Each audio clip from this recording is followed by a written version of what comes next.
Welcome, Scorpio, to your Saturn Pluto sextile deep dive video for the ascendant, the sun, or the moon. For the first time since 2013, Saturn and Pluto are exactly at 60 degrees, one of astrology's most enabling angles, the sextile. But what does it mean for you personally? And what does it mean for you in terms of your energy, work, relationships, and finance? I'm astrologer Patrick Arundel. A very warm welcome. I'm going to unpack all of this for you. If you've yet to subscribe to the channel, please do so now to help it to continue to thrive. Going back to January 2020, at the height of COVID, Saturn and Pluto were exactly conjunct in the Earth sign of Capricorn, but very much to do with your expression of your ideas, your mode of transport, but also perhaps your physical movement. How did things play out for you then?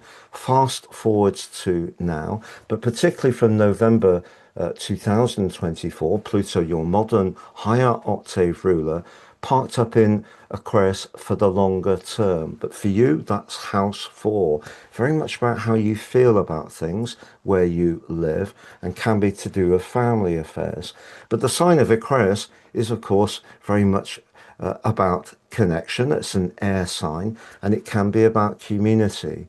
And then over the last couple of years, Saturn was making his way through the part of your scope, very much to do with self-expression, to do with your social interaction, sharing your talents. But now, from the middle of February this year, back in Aries, and from later in February, starting to be in sextile with Pluto by under 3 degrees. And now we reach this exact point of the sextile. But they're going to be in touch within 3 degrees right through to the end of April. Now, on the screen is your event chart. Let's just look at the archetypes. You know very well about Pluto. Pluto's that part of your nature which can keep things shielded, sometimes secretively. But it could also mean that revelations are coming up in your emotional or family life that have stayed locked in. The angle of Pluto to Saturn is intriguing because Saturn is in the fire sign of Aries, which is very much to do with initiation. But for you, it represents house six. That's everyday structures, can be to do with your work, your physical well-being, can be to do with where you provide services, your obligations and commitments. But Saturn's in its full in Aries, and because Aries is very much about fresh starts, passion, it's a fire sign, Saturn brings a coolness. And over the next couple of years, if there are details that need to be improved in your situation, that's going to be an ongoing process that this particular event won't sit alongside in isolation with. But also, if we think that Saturn can be about taking responsibility, it can be about using information in a wise and considered way, but most of all about structure.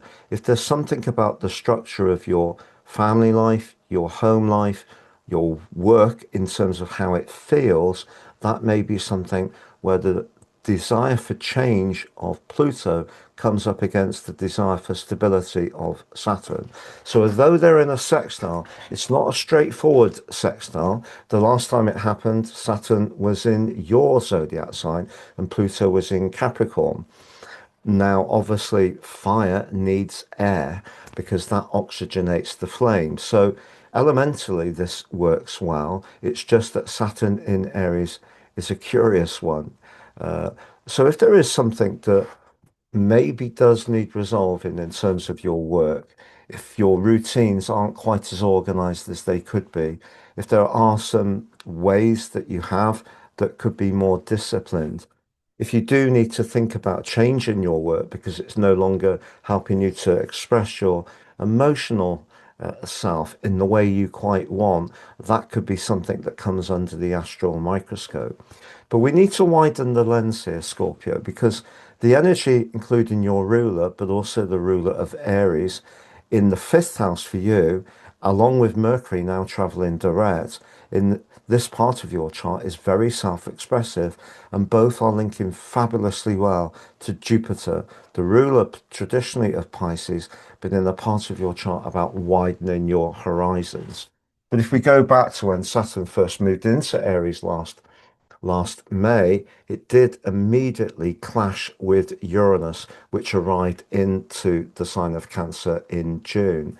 And that exact square occurred on the 15th of June. So if you did feel hemmed in, your need for a bit more space and freedom and flexibility was just totally inhibited by your everyday demands, the grind of life, or maybe some kind of physical limitation entirely possible. That may have been very frustrating. But now, as long as you work on what you can do, making small but notable changes to your diet, your exercise, the amount of sleep you get, making sure that you're being as virtuous as you can be, using the passion of Aries to achieve that, but the detail of the sixth house, you can affect a change. And from now through to the end of April, something can really improve that maybe has been a little bit challenging since the beginning of last summer. Now, I'm going to recap those four areas for you. But just before I do, if you've yet to watch your April Deep Dive monthly forecast, that's on the screen. If you've yet to sign up for your free daily horoscope, fire to your device each morning so you can get your cosmic pit stop each day, please see below for more. You can have a one-to-one with me, please see my testimonials below.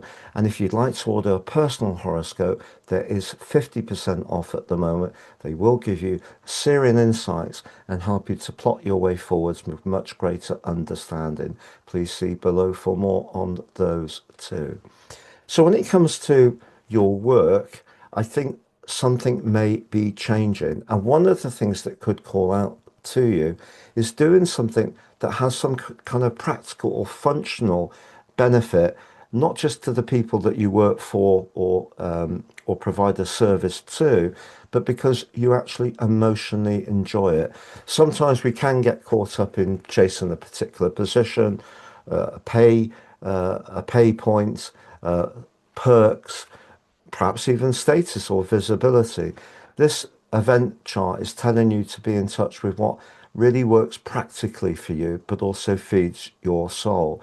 But that doesn't mean to say that you can't be reasonably risk-taking, if that's your nature, about an opportunity that may be more speculative because of Mars and Mercury and that great link with Jupiter. But Saturn and these guys in Aries are saying make sure you check the details in a very meticulous way. Now, as far as relationships, Uranus is still in your seventh house. Will be joined by the time you watch this by Venus in the sign of Taurus too. So your relationship situation can be looking very good. But I think in a living relationship now, a fairer share of who does and contributes what to the domestic chores will definitely help goodwill. When it comes to energy, Saturn in the sixth house does suggest you will have to be careful with how you use your energy in the next couple of years. It's been a pleasure being with you, Scorpio. All the best. Take care and goodbye.